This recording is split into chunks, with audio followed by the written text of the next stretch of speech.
The Galaxy S20 is the most one-hand-friendly version of Samsung's new 5G phone. The Samsung Galaxy S20 skips a bunch of numbers from last year's Galaxy S10, but there is good reason for that. It's a massive upgrade if you're keen on a 5G phone. It's cheaper and smaller than the Galaxy S20 Plus and Galaxy S20 Ultra, but far from what we'd call a cheap or small phone. In fact, it's more than the S10 launch price, which may explain why pre-orders seem surprisingly down compared to the older phone. Here's what you're getting, though: a 6.2-inch screen with a fast 120Hz refresh rate, 5G download speeds, better cameras on the front and back, a hefty battery capacity. This is the phone to pick if you want to try out the new tech that Samsung has to offer. You could go for the Ultra if you want more storage or a 108MP camera, but for day-to-day use, the S20 is going to be fine for most people. We tested the Galaxy S20's triple-lens camera for an hour and came away impressed with three things. Firstly, Samsung has boosted the individual pixel size from 1.4 microns on the S10 to 1.8, and, second, the camera sensors themselves are larger, all of them. Samsung says nighttime photos will be clearer in what it calls the biggest overall upgrade to its phone cameras since the Galaxy S7 in 2016. That's a bold claim. We can say that we saw better photos in our Galaxy S20 Ultra camera test.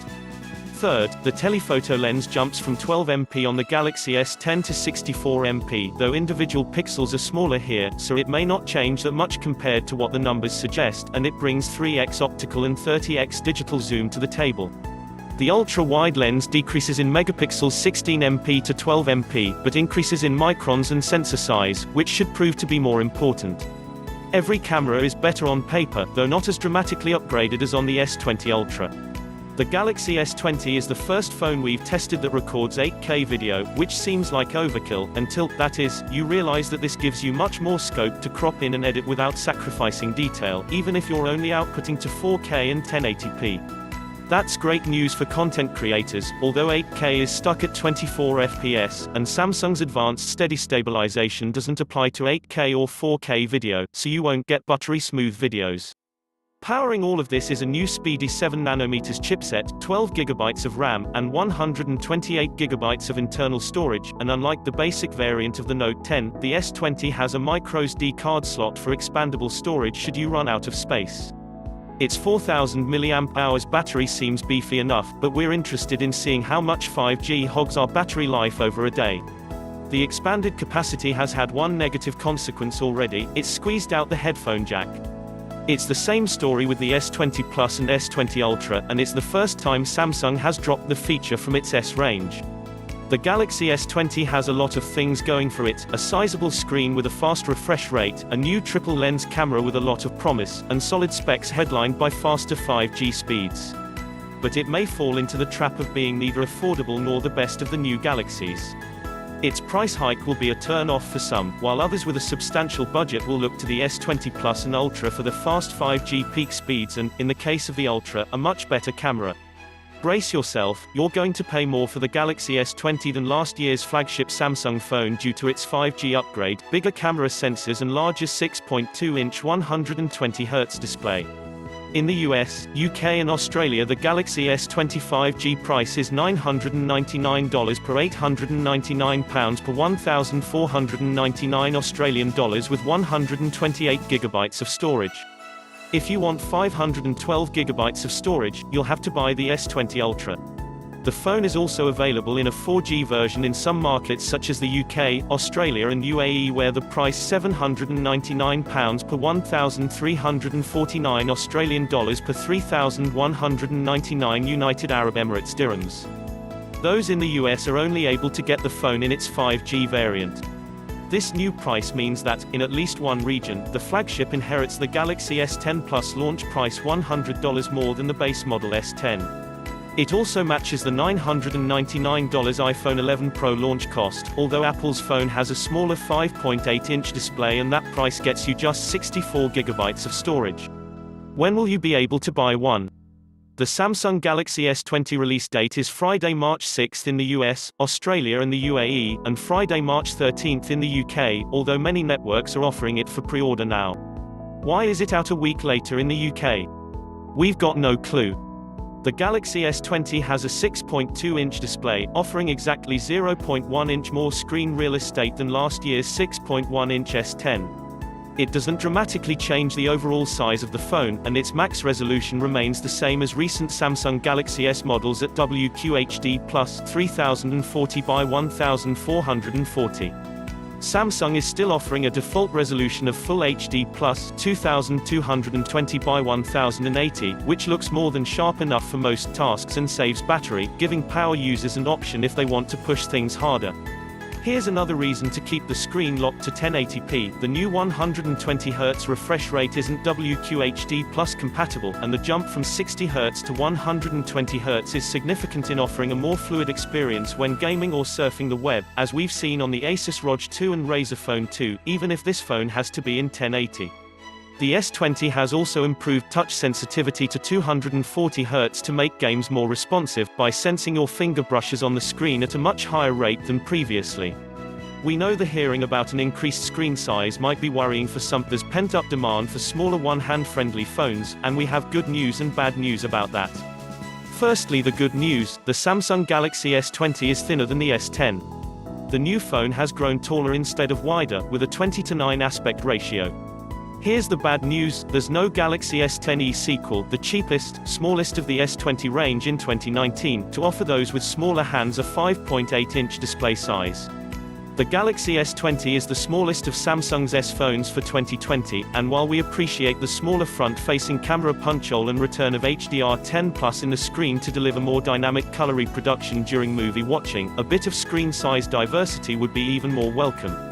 The Samsung Galaxy S20 sports a familiar look, two pieces of glass sandwiching an aluminum frame. There's still a curve to the right and left edges of the screen, but it's not as pronounced as on the S10, which may mean fewer accidental presses along the edges of the display. And note this one down: the S20 series is the first S range from Samsung to not have a headphone jack.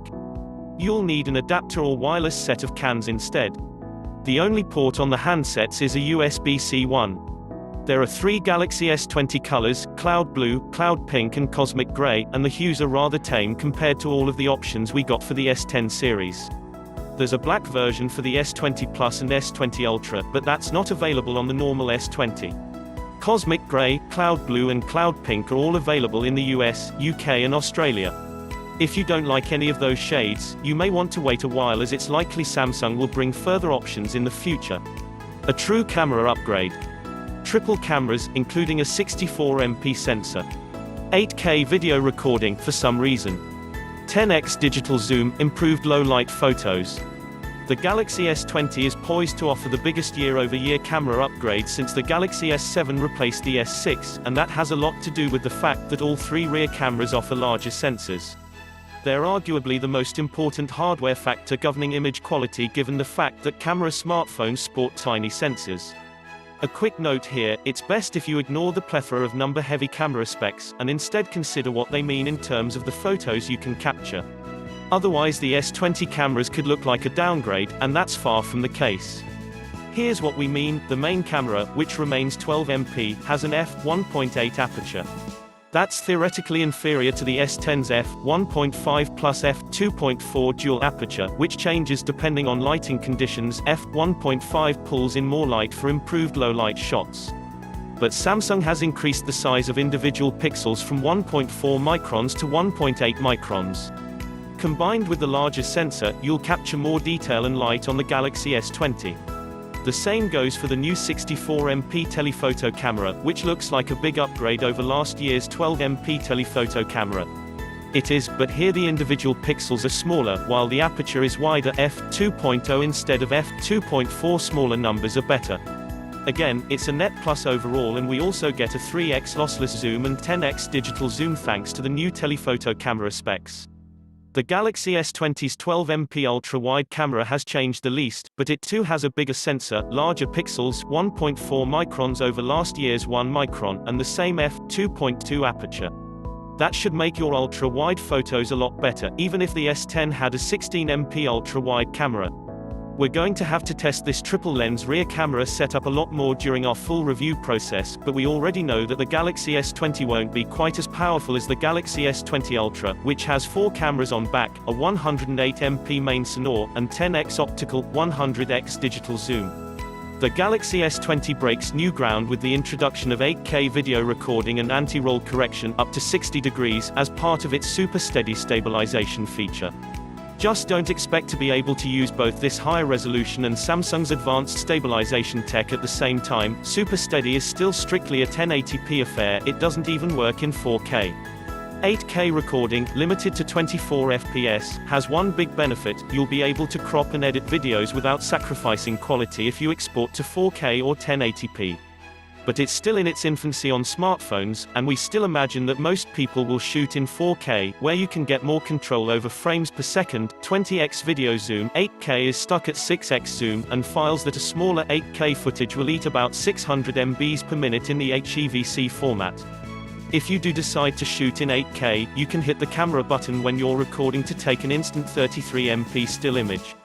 This should be useful for those shots you want when you're already busy filming video, and it may prove a vital addition for some.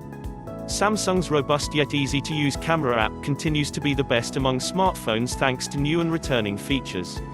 We continue to like the fact that you can swipe anywhere on the screen to flip between the front and back cameras, make a hand gesture to trigger the selfie camera timer, and double-press the physical lock button to blindly launch the camera app. New here is Single Take Mode, which cycles through all 3 rear cameras over the course of 10 seconds in order to capture a variety of photos and videos. It answers that question, should I take photos or a video, with why not take both? You end up with photos, ultra-wides, portraits, hyperlapse video, regular video, and so on. When testing Single Take Mode, it kept us out of the settings menus and more engaged in the lovely thing we were trying to snap. We'll have a lot more to say about the Samsung Galaxy S20 cameras in our full review when we've had more time to try out the various features, but we'll leave it at that for now. Okay, one more, you'll be able to easily clip 33MP photos from video, which should prove handy. The Galaxy S20 is the best first chance for mainstream consumers to get 5G on their smartphone. Only 1% of smartphones shipped in 2019 were 5G phones, and most were expensive variants of 4G flagships. The S20 is a flagship phone and yet still 5G enabled by default, and its download speeds will hover around 200 megabits per second on average, 6x greater than 4G speeds in some parts of the world. That does, of course, depend on 5G being available in your area, but with the Galaxy S20 Samsung is baking in a future-proof connection for many. Here's everything you need to know about 5G. There's an important distinction between the 5G capabilities of the Galaxy S20 on one hand, and the S20 Plus and Ultra on the other. While all 3 support the low to mid-band sub-6 technology, only the Plus and Ultra have mmWave antennas, which pull down much faster speeds. Though the range of mmWave is very limited, we were already getting 1.4 gigabits per second in May 2019, when we tested mmWave 5G in Chicago on Verizon's newly rolled out 5G network. So the S20 will be fast, but its bigger siblings will be faster, that is, if your carrier even supports mmWave. Sub-6 speed should be good enough for most people, except Verizon customers, as it's an mmWave exclusive carrier. The base S20 won't be sold at Verizon stores for this reason. The S20 will also come in a 4G variant, but only in select countries, including the UK. Better battery, too, high spec. Bigger 4000 mAh battery. Fast and wireless charging support. Wireless power share included. If there's one more thing we know about 5G, it's that the new tech is a battery hog. So Samsung has equipped the Galaxy S20 with a 4000 mAh battery, a nice boost from the 3400 mAh capacity on the S10. The rest of the internal specs include a 7nm chipset, 12GB of RAM, and 128GB of internal storage, with a micro SD card slot for expanding that by up to 1TB. In terms of how the phone is to use, the Samsung Galaxy S20 is firmly in that too much power for most people to use category, with the new Snapdragon 865 chip in the US and Samsung's own next-gen Exynos 990 chipset in the rest of the world variants. This is backed up by 12GB, yes, 12GB, of RAM, which is something that even power users would struggle to max out day to day. In our shorter preview time with the phone we didn't notice any lag or bouncing between apps, and while we weren't able to benchmark these early models, we're fully expecting them to be iPhone rivaling at the very least. Samsung's super fast charging returns on the S20 line. We first saw it on the Note 10, and you get a 25W charger in the box. It's also compatible with wireless charging, up to 15W, and you can wirelessly charge other Qi chargeable devices, like the Samsung Galaxy Buds and the new Samsung Galaxy Buds Plus, on the back of the handset. We haven't gotten a full grasp of what's new in the One UI 2.0 interface, but we did see that the new software has Google Duo video calls integrated directly in the Dialer app. You'll be able to make full HD video calls and chat with up to 8 people, according to Samsung. Thanks for watching. Please subscribe for more upcoming review videos.